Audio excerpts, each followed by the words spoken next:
Well, I want to get on, but do you, I'd like to, this is a kind of a crazy question, but why did you take my case? Why, you probably didn't know who I was that much, but is it true you read about my case in the New Yorker magazine? Somebody told me that you said that New Yorker said I wasn't getting a fair trial, and that's how you contacted me.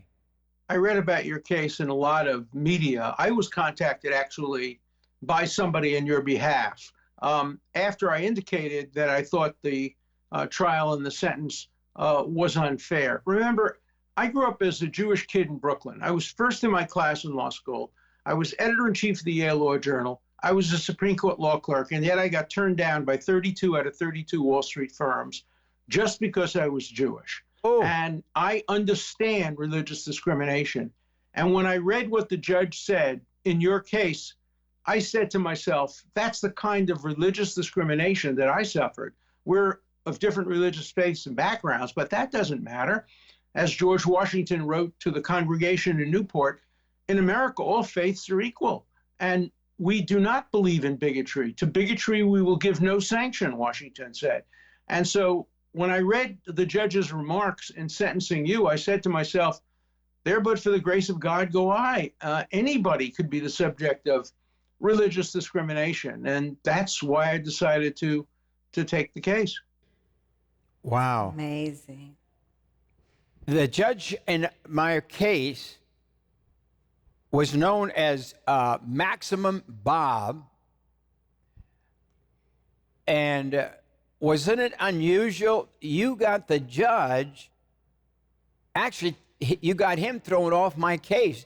You not only overturned my case, but you got the judge thrown off the case. Because I knew that if the judge were resentencing you, he'd express the same bigotry. He said something like, those of us who have a real religion, as if to negate your own deep faith in God and in religion. And it was so obvious and extreme that the Fourth Circuit, which is a very conservative court, very rarely reversed criminal convictions or sentences.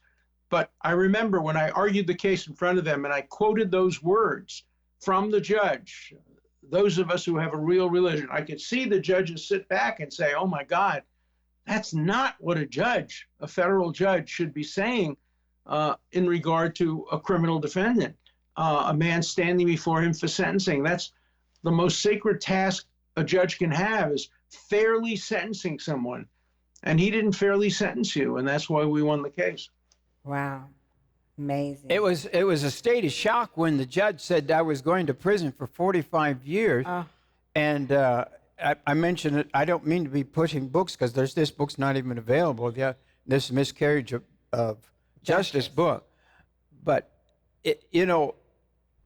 that I was given such a long trial, a long sentence, and not even,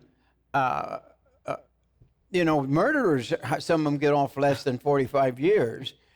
And then when I read the book, Miscarriage of Justice, about me, this man had interviewed every juror, and every member of the jury says, we don't know what he was guilty of, but we know he must be guilty of something because all the government agencies was after him.